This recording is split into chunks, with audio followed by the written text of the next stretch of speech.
I am a daughter of a retiree. I'm sure we will get into that later in the conversation because I find it really hard not to talk about my mother who raised me and nourished my dreams. I am also a nonprofit executive. I'm a veteran attorney. I've spent my entire career as a public interest attorney. I served San Diego County for 13 years as a public defender.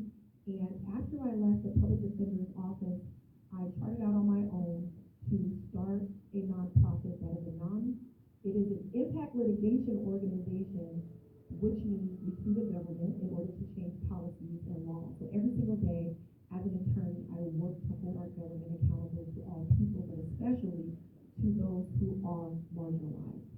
In this vein, I have influenced a lot of city policies, but that is not the only hat that I wear. I am also a small business owner. I own a motivational speaking firm, and so I am very aware of the challenges that everyday San Diegans face as a mother, as a daughter, as a small business owner, and as an attorney who leads a nonprofit organization. I believe that my extensive and varied background and expertise equips me to be the mayor that San Diego needs. I talk about creating opportunities for all San Diegans to thrive. I talk about it in three ways: pathways to housing and home ownership, pathways to whole and vibrant neighborhoods, and pathways to trust and accountability. I'm running because we need a city that actually works for everyone, no matter your race, language spoken, zip code, national origin, or your neighborhood. Thank you so very much for being here tonight, and I look forward to engaging with you. Our campaign has a prepared statement. Mi nombre es Dan Chmielski. Estoy con todos los que queremos en Mayoral, San Diego. My name is Dan Chmielski. I'm with all of us who want a better San Diego. I'm running for mayor to make San Diego better than it is today. Todd Gloria hides in his ivory tower while the streets of San Diego are flooded and the homeless have lost hope. It is time that we, the citizens of this great city, take back what is ours. I say, no more taxes, no more high-paid, do-nothing executives, and no more bad real estate deals. Elect me, and I will represent the San Diego that Gloria has forgotten. In the first 60 days of my administration, I will stop the sale of all city-owned land, put all new hires for city government and social security, like everyone else. Initiate a hiring freeze on all city positions that have a salary in excess of $150,000. For more information on our campaign, go to DannyTry.com. If you care for our city, I urge you to vote for me, Dan, the Million Mile Man. I promise you, all of you, I'll go the extra mile to make San Diego a place where we can be proud of, all of us. Thank you.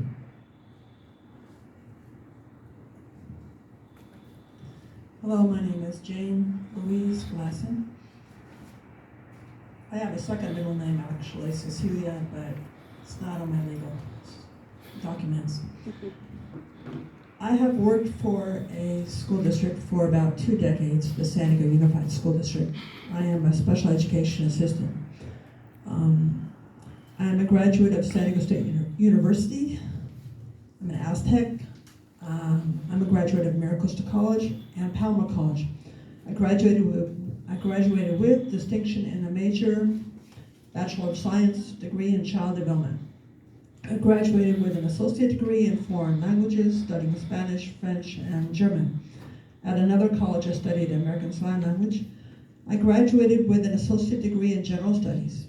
I have been a homeowner and resident in the city of San Diego since 1998. I have lived in San Diego County all my life. At a Boys and Girls Club, I was Young Lady of the Year twice. At Palomar College, I volunteered as a chapter officer for both honor societies, as a membership secretary and point secretary. For my HOA, I volunteered as a treasurer and a secretary. I have not yet asked for campaign contributions. I'm funding my own. In athletics, I was runner-up in the girls 16 to 18 division in the area finals in both seasons. I competed in the Pepsi Cola NBA hot shot competition. I played college volleyball and college tennis for Maricosta College, and I represented my college at Ojai when I played college tennis. I coached the girls JV tennis team at La Jolla High School. I am running for mayor to support all people in the city of San Diego. Should we close this door?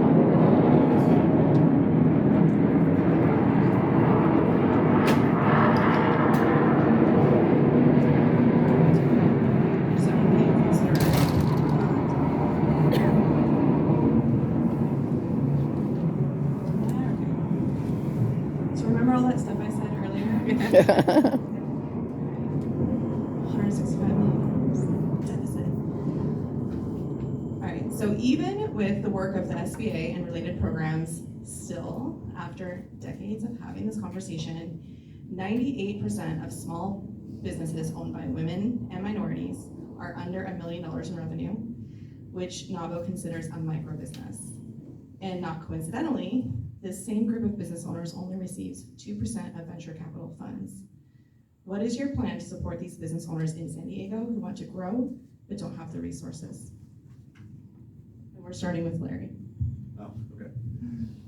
And this is the budget deficit, first part of the question too, right? Well, so the budget deficit was kind of a preface to the first Yeah. series of questions. So like So the helping the small community business owners, knows yeah. that like you're probably gonna be having to make cuts Yeah. and dealing with, an issue of deficit. So with Right. that in mind, Yeah. like, how are you going to help these business owners?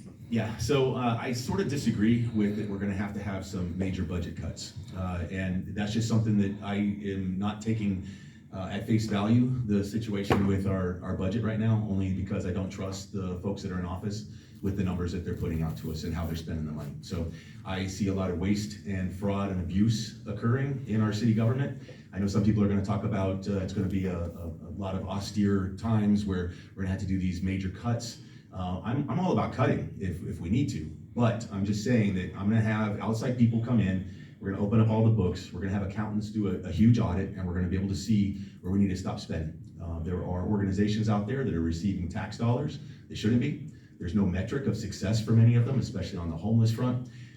There is just a patting ourselves on the back for how much money we spend and not expecting any kind of a measurement of success for many of these people. So I think we're gonna be able to find some spending, money to spend on the issues that we gotta work on. So let's talk about the small businesses for a second.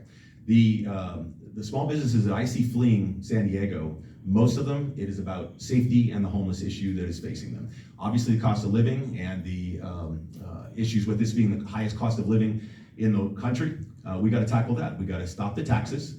We've gotta work with SDG&E, possibly municipalization of SDG&E to cut those prices. We gotta cut the red tape for the businesses. We gotta help the developers who are building the new buildings. And if anyone needs me to repeat the question, let me know. There was a recent report that was put out by the independent budget analyst, and we now know that what was originally forecasted as to the deficit we will be looking at is actually a far cry from what we will actually be facing.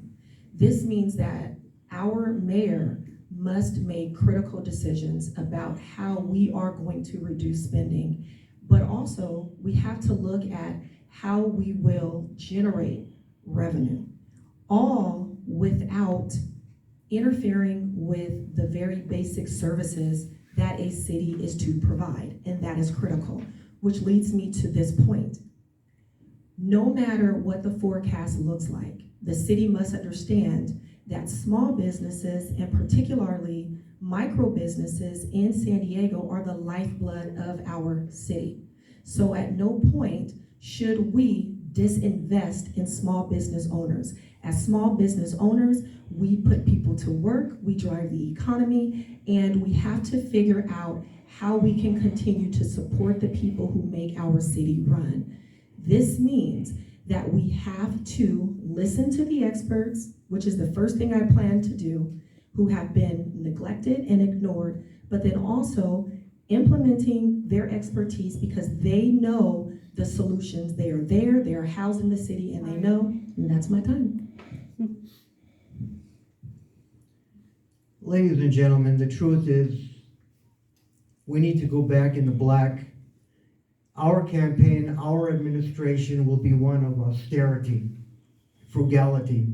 30% of the budget is the pension plan. We need to begin putting new hires on Social Security. And as I mentioned earlier, anyone earning over $150,000 a year, they're going to have a pay cut coming for the betterment of the city. Now, going back to the issue of the business, small business people, I've worked with the BIDs. I've worked with the Discover Pacific Beach and the El Cajon Business District, San Ysidro Business District. We're going to cut back the fees you have to pay for you, because this is more important. You understand? For the economy overall. But overall, the budget, the squandering of the money in this budget is unconscionable, and we will end that. Thank you. Please repeat the question.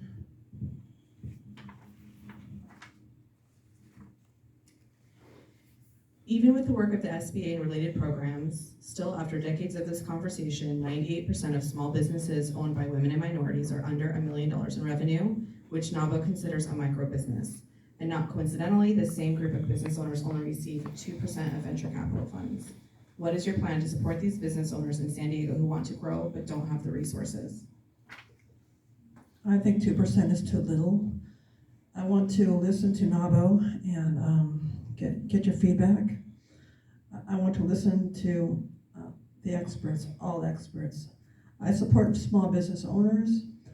I buy clothing at a small business in my community. I oppose a vaccine mandate for people to shop at businesses. I have two friends and they were not able to go shopping unless they got vaccinated up in Northern California, around Salinas area. Vaccine mandate was not good. And shutdowns of businesses due to COVID-19, it was just too long, not good for businesses. I oppose Prop 47 because up to $950 can be stolen from businesses. And it's really sad when a business owner feels that the business owner has to take the law into one's own hands to be able to keep inventory to support one's family. I want to support business owners. Thank you. All right, thank all of you. Next question. San Diego has a diverse economy, including technology, biotech, tourism, and manufacturing. What specific plans do you have to promote the growth of San Diego's unique variety of business sectors and ensure their sustainability? San Diego has been an innovator in many industries, and I want us to get back to that. We were the microbrew capital of the world, and I went to Seattle, then they claimed it, but maybe because we started selling off all of our microbreweries. But the point is that we've led an innovation. And I've asked myself, well, what happened to Qualcomm? And what happened to the reach that San Diego used to have? I want us to get back to that. So my plan as mayor is to bring innovation in a very different way, a way that has not been done before. I believe that city officials forget about the arts.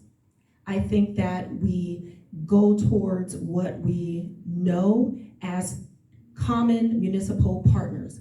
But I believe that San Diego can once again trailblaze and pioneer in industries that we have not yet thought about. So I want to create a think tank. I want to bring people to the table who have the innovation and ideas. And I always believe, because I do not believe in a scarcity mindset, that there is always money for these things.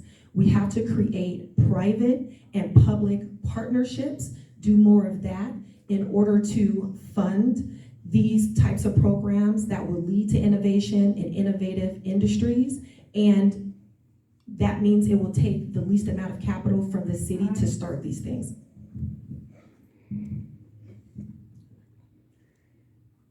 I'll tell you what happened to Qualcomm. The microchips went to China. That's where they went. And until we keep the jobs right here in America, that's what we need to do.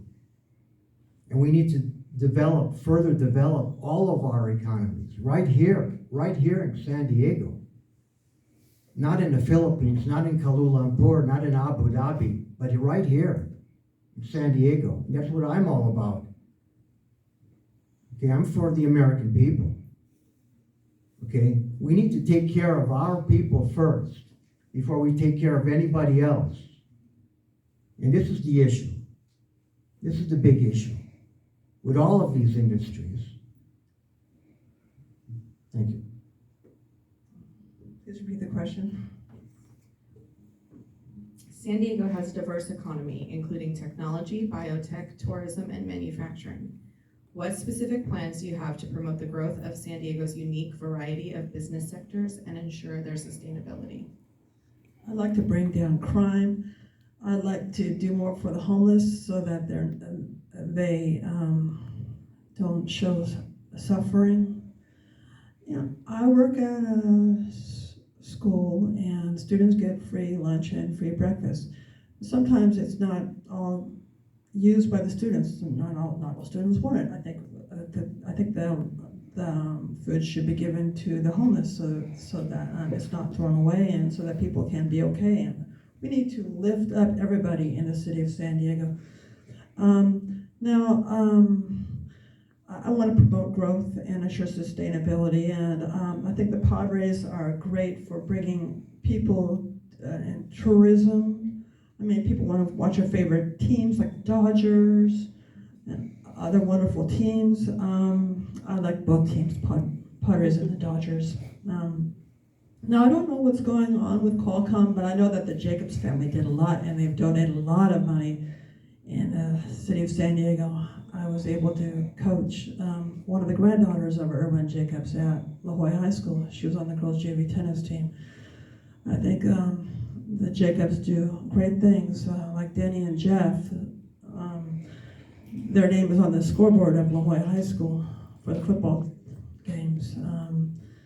I think that Qualcomm is great. It gave a lot, and I like that at UCSD. Yeah.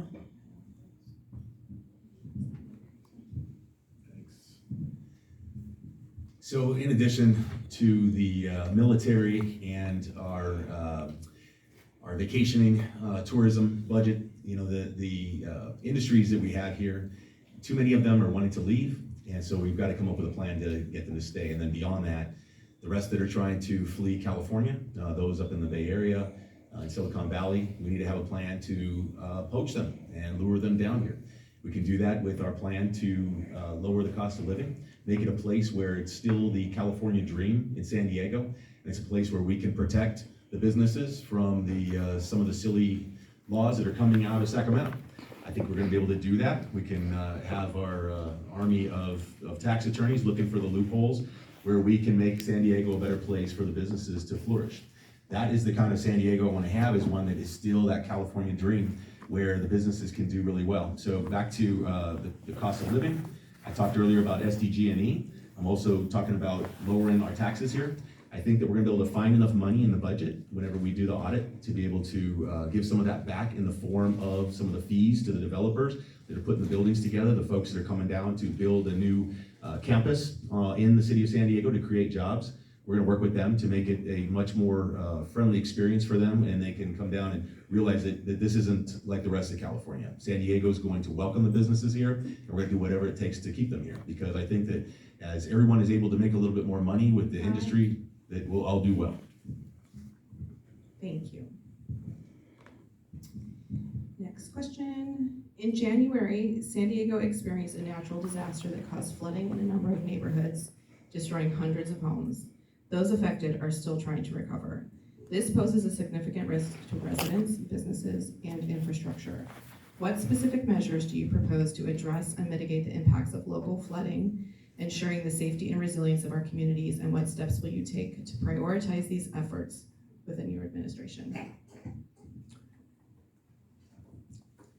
Number one, we're gonna have the neighborhood watch program clean out these canals. And the issue about this environmental hocus pocus is gonna go by the wayside. That is ridiculous. I mean, they're allowing these things to grow, uncontrollable growth in these channels due to some environmental study. This is completely wrong, ladies and gentlemen. Now, the issue in the barrio and all over the area there, it's been going on for 150 years, since 1850. We've had over 150 years to correct the problem, but they're being neglected. When we get in, when our administration gets in, we are going to be so frugal with the budget that we will be able to completely rebuild all of those sewers and drainage and storm drains, all of the infrastructure, because we will have the money, ladies and gentlemen. We are going to have the money. Thank you. Please repeat the question. In January, San Diego experienced a natural disaster that caused flooding in a number of neighborhoods, destroying hundreds of homes. Those affected are still trying to recover. This poses a significant risk to residents, businesses, and infrastructure. What specific measures do you propose to address and mitigate the impacts of local flooding, ensuring the safety and resilience of our communities? And what steps will you take to prioritize these efforts within your administration? I know that my mom was affected directly at her apartment. Out in the patio, it was flooded at least twice, so friends came over and got the water out of there. We have to do what we can with our infrastructure, and we've got to fix places like, example, where I live. I had to walk through 6 inches deep water just to get to work. So I took my shoes and socks off to cross the street at the crosswalk. We've got to do better. Now, I will say we've been having really bad weather since these wars around the world. We've got to bring world peace. I really think that has had a big impact, like the tropical storm Hillary. We hadn't had a tropical storm since World War II. We've got to bring world peace so we can have better weather. We need to put the money there to support businesses and mom and pop apartment owners so that they can take care of the water damage. Thank you.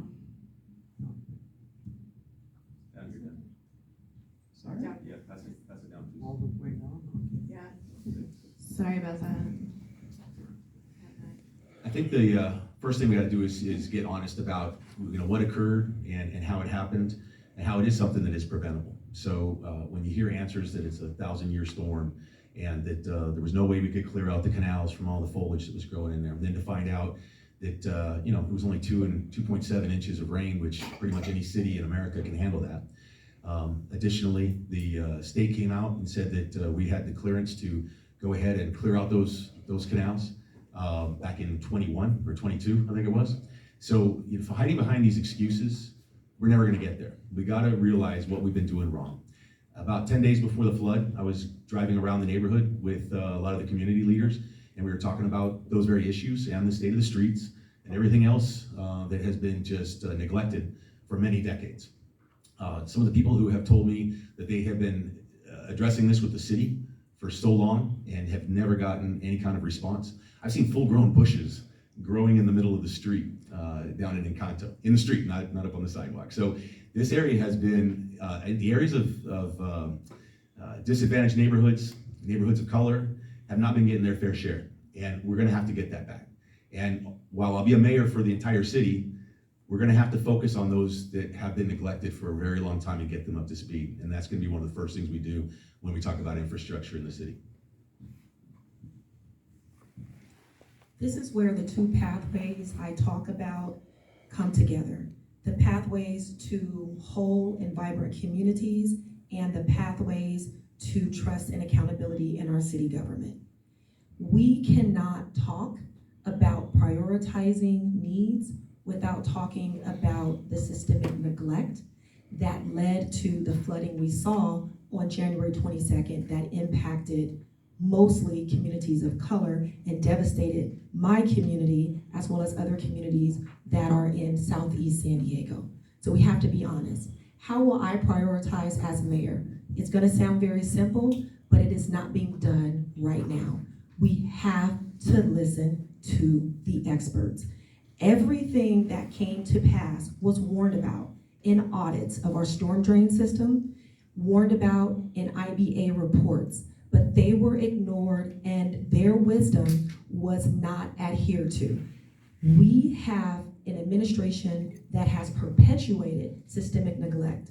When I talk about creating trust and accountability in our government, we have to understand that there was mismanagement and waste of our taxpayer money that was diverted from our infrastructure and specifically our storm drain system to overpay for 101 Ash Street. That breaks the trust of community members. That is what left community members devastated. Thank you. Next question. Many of us in this room are also parents. As working parents, we count on the schools to provide a quality education and care for our children. And parents are facing the reality that many schools in San Diego are lacking funding, adequate staffing, and many schools are challenged with violence, bullying, and drug use. What is your vision for improving the quality of education in San Diego from early childhood through higher education? We'll start with Jane. One more time, please. Yes. Many of us in this room are parents. As working parents, we count on the schools to provide a quality education and care for our children. And parents are facing the reality that many schools in San Diego lack funding, adequate staffing, and many schools are challenged with violence, bullying, and drug use. What is your vision for improving the quality of education in San Diego from early childhood through higher education? Well, having a degree in child development and working for the school district for about 20 years, I see that, I see what's been happening. Beliefs have changed on how to educate children, for example. I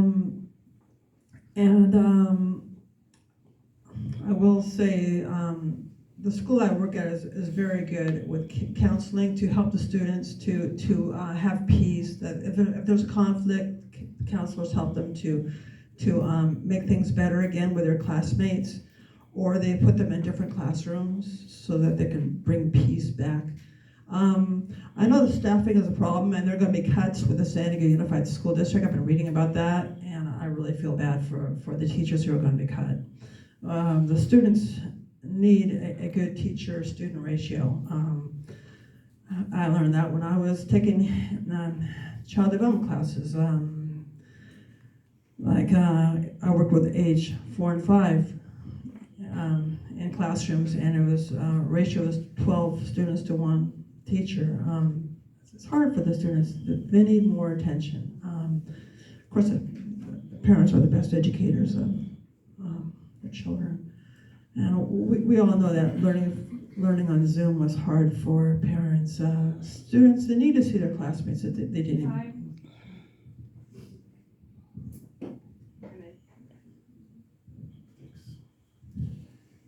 We have a lot of disparity also amongst our schools in some of the more disadvantaged neighborhoods, and it sometimes isn't just money related, because I've seen some of the high schools that have the poorest scores are getting the most money, or have just had some really good facelifts done to the buildings and all that. But you know, we need to really work hard on trying to get more staffing into the schools. The teacher-to-student ratios are very poor right now. We can increase on that, but additionally with the after-school programs at the schools, any kind of additional opportunities for the children to stay after school and get extra education opportunities.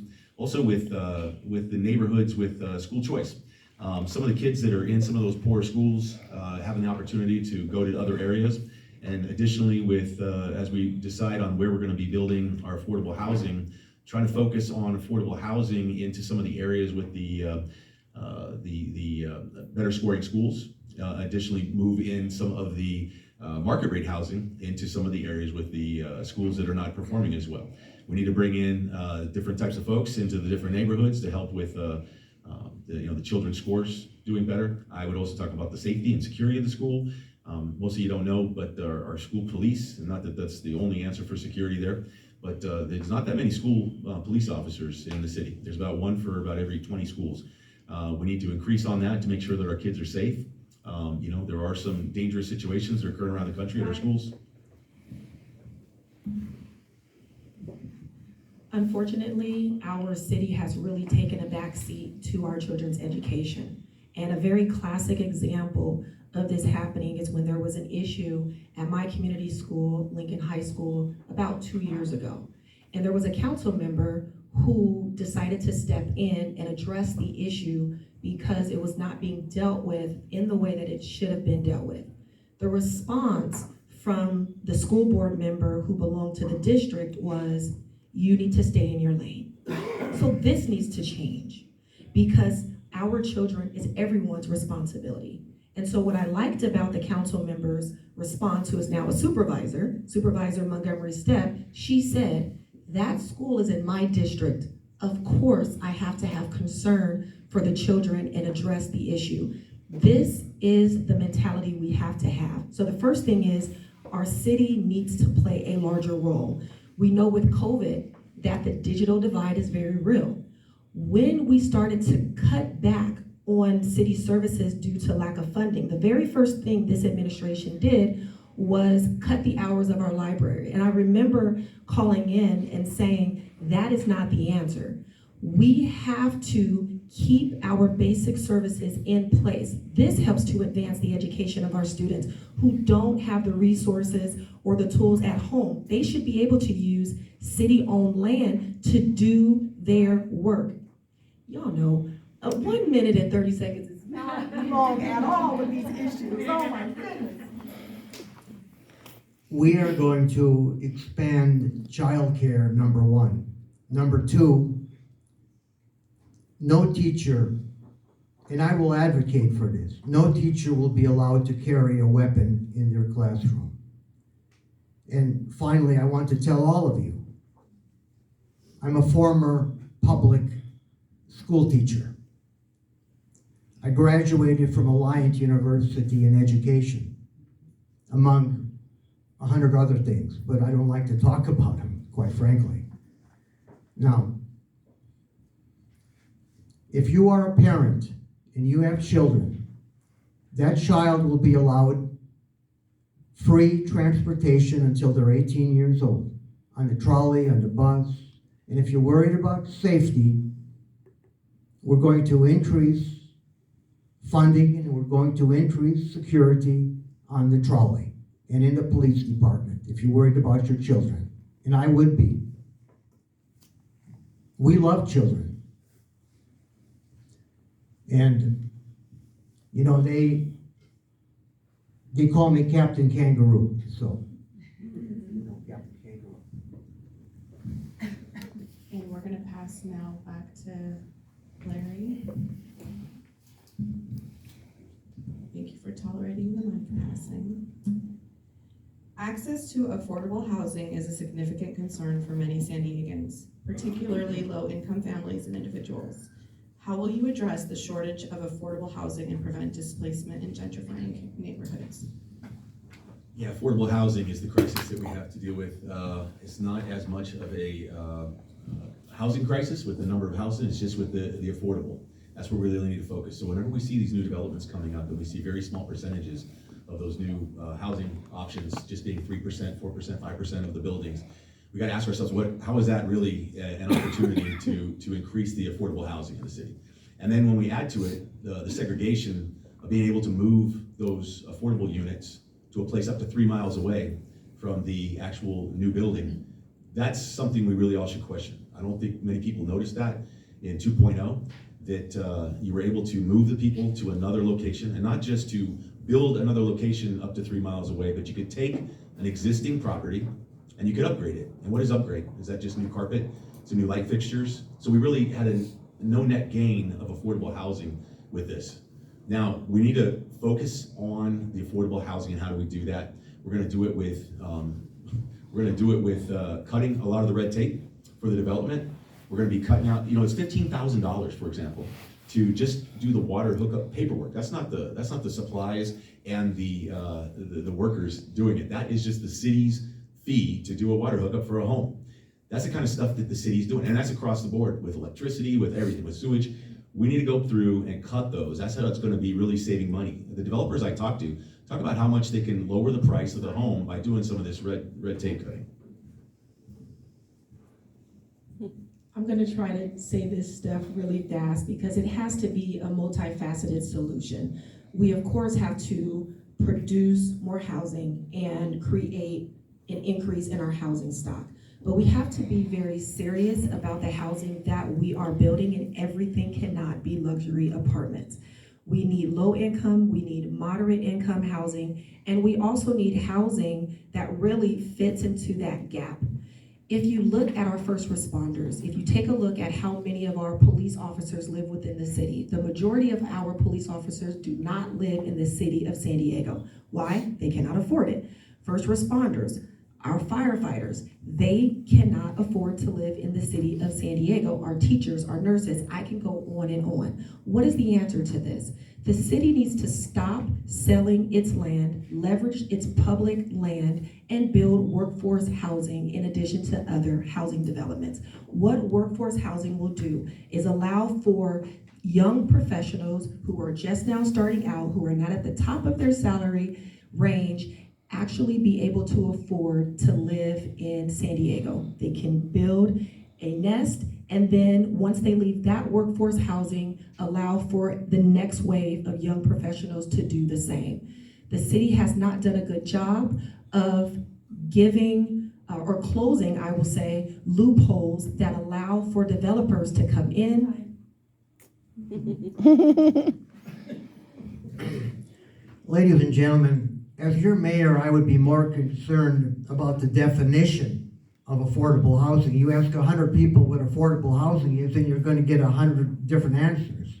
Now, I spent one decade on the planning committee, putting developers through the ringer on affordable housing, finding out exactly what they're charging, what they're doing. I have a voting record. I'm the only one up here with a voting record on a planning committee with developers. So the issue really goes back to supply and demand and economics 101. So, but honestly, affordable housing is like a red herring, a diversion. They're trying to tell you, well, you can afford to live here if you earn $200,000 a year or $80,000 a year, and you'll get 100 different answers for one question. And I know that because I was on the planning committee. I voted. We're trying to get people housing, but you can only do so much, ladies and gentlemen. And as your mayor, I'm not going to promise you anything. I'm going to be honest with you. I'll do the best I can. And that's all we can do. But I'm not going to make phony promises. Thank you. Please repeat the question. Access to affordable housing is a significant concern for many San Diegans, particularly low-income families and individuals. How will you address the shortage of affordable housing and prevent displacement in gentrifying our neighborhoods? Well, one thing, I'm hoping that our government can secure the border, because it's kind of like the gold rush. If everyone is given housing, people are going to flood over the border wanting the same. And we need affordable housing for our citizens and for other people who live in San Diego. But we have to control the border. I will say I support Proposition 13 because it keeps taxes low, which enables homeowners and apartment owners to keep prices low. And I oppose SB 10 because taking down a single-family home and building up 10 units in its place, it's not a good idea. Now, we have to produce more housing, I know that, but not at the cost of single-family homeowners. I will do my best if elected mayor. I will listen to the experts. I will say, I tutored microeconomics at Maricosta College, and so I have a good understanding of supply and demand. And I also took macroeconomics. It wasn't my major, but I did study business in addition to other majors. Thank you. All right, I have one more question. How are we on time? 7 o'clock. All right. Okay, so this will be our last question, and then, do you have them picked out? Yeah. Okay. Okay. And then Genevieve is going for a second. San Diego, like many cities, faces challenges related to homelessness. What comprehensive strategies do you propose to address homelessness and provide support for individuals experiencing housing insecurity? Our homelessness problem is really a humanitarian crisis, and we have to approach it in that way. The things that I talk about as to pathways to housing and home ownership, whole and vibrant communities, and trust and accountability all interconnect because each of these issues may exacerbate the other. So when we see that we have a housing shortage, that obviously feeds into our homelessness problem. But when we have a waste of taxpayer funds, as we've seen, thousands of people can become displaced, and now they are unsheltered people without homes. So we have to look first and see that this is a very complex issue that is comprehensive, and we have to take a comprehensive and holistic approach. I tire of the conversation around homelessness where we talk about people who are drug addicted, maybe using other substances and abusing them, when the reality is that San Diego is completely unaffordable. We are now the most expensive city, and we have to answer for why people cannot afford rent. So we have to get people into homes with no conditions, because the only way you cure homelessness is by providing homes. The next thing is, when people face mental health issues or substance abuse issues, the same way we do as housed people, we can improve, and we must improve access to permanent supportive housing.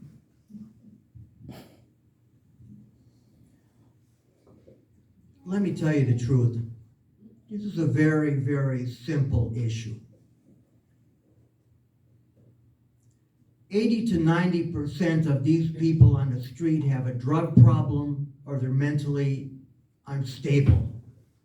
And the rest who want to go into housing, we are going to put them into housing by not selling our land, city-owned land. Now, what about the people with all the mental health problems?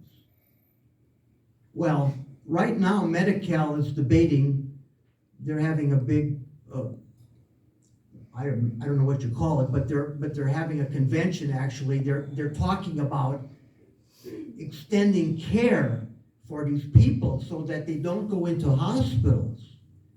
And they're being released on the street after 24 hours. These people need long-term care. And when I went before the city council, I advocated long-term care for the mentally ill. But how do you get them off the street on their own volition? Okay, we're going to have to change the legislation so that it's going to be illegal to be on the street and living on the street.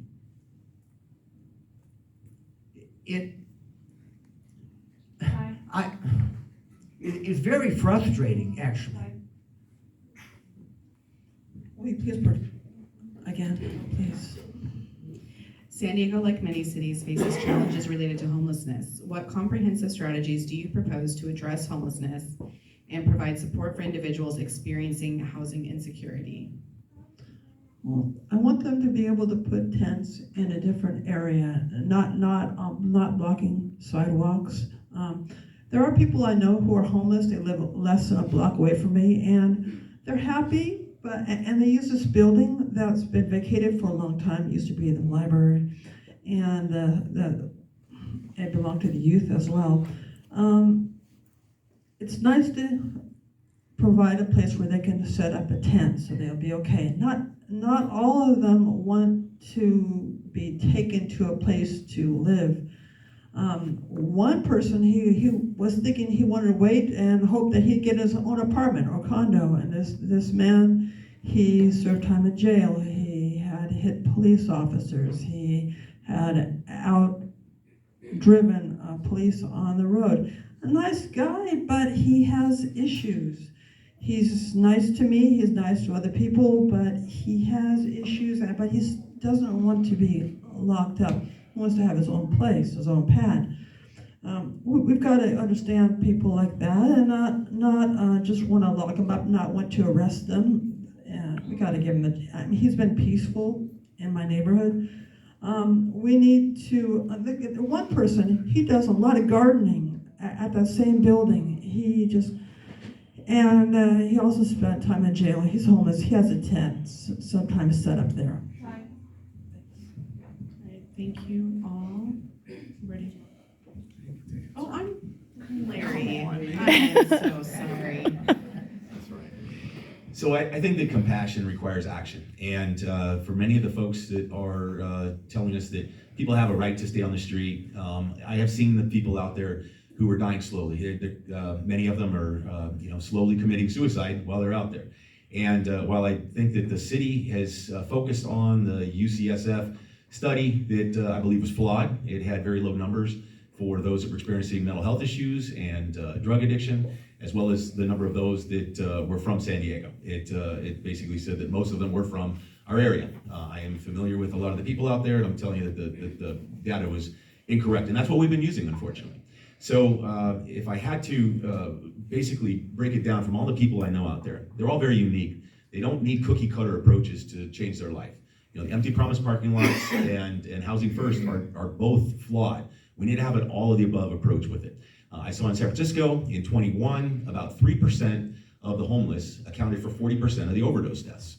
That means that they're not ready to be given a home yet. Yes, I understand that 1 + 1 = 2. If you have a homeless person, you give them a home, now they're not homeless anymore. But they have to have those wraparound services and work their way up into the ability to stay in their own place. We have to have a shelter bed program. I don't want a shelter bed program that is the end state for that person. That's just the start. That is to get them off the street in a safe place where they have all the services they need, all the helping hand and opportunities to work their way up to having a happy and successful life. From there, they work their way into job training, everything else they need to have a happy life.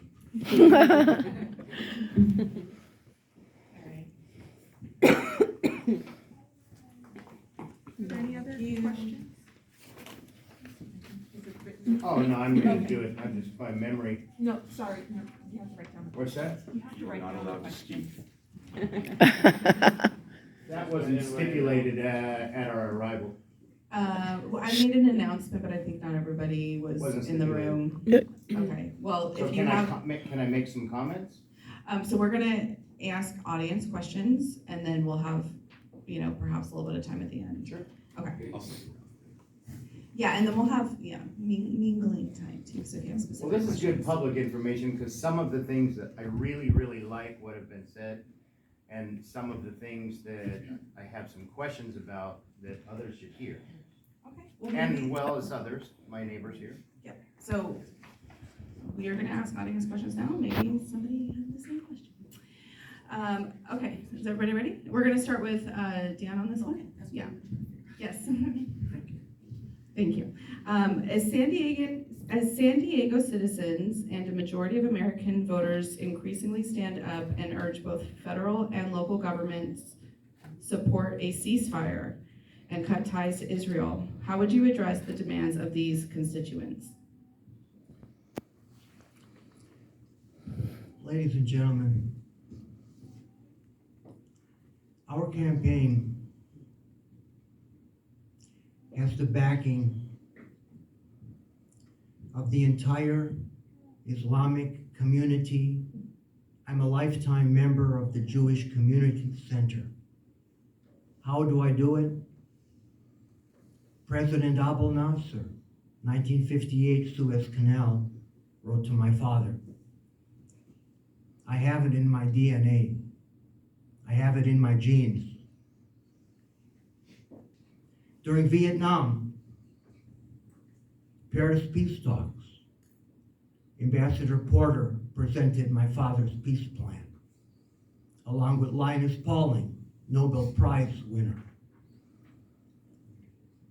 No candidate on this stage will work more toward peace than Dan Schmiowski. None. 24 hours after the hostilities began, before ridicule, and I was disparaged, I knew I had a vision.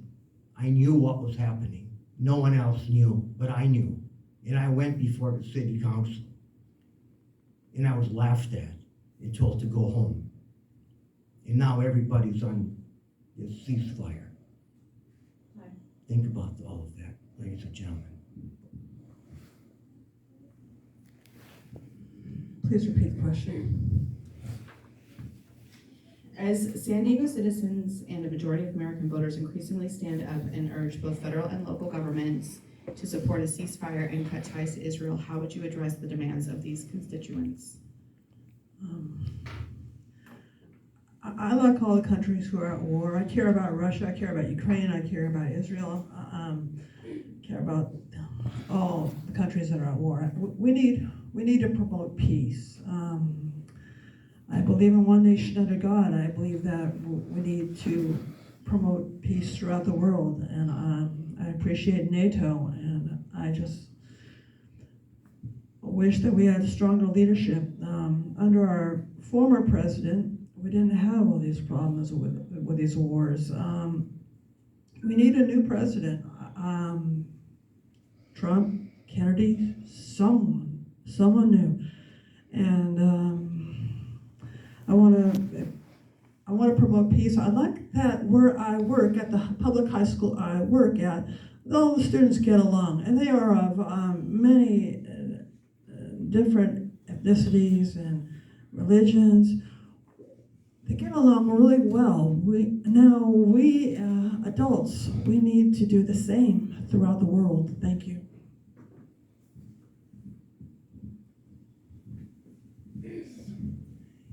Yeah, it would be scary if somebody came up here and said they were pro-war, right? Of course, none of us support war, all right? Obviously, it's nothing that the mayor is going to be able to stop in San Diego.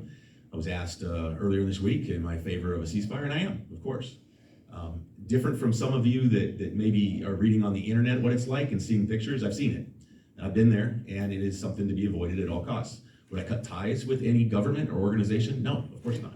We have to have, our diplomatic means to talk to the people and work out negotiations to try to make this stuff stop.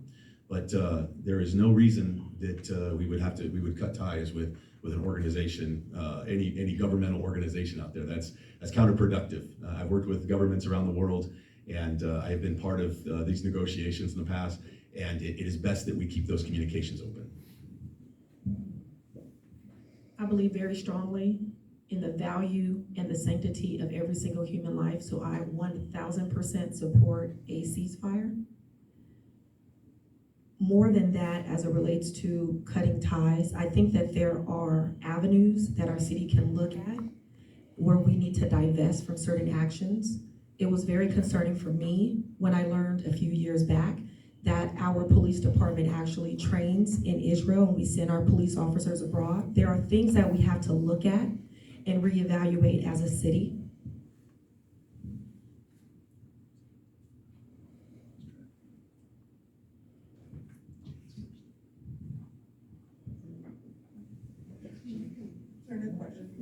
Yeah, new question. Jane, you're going first, I believe.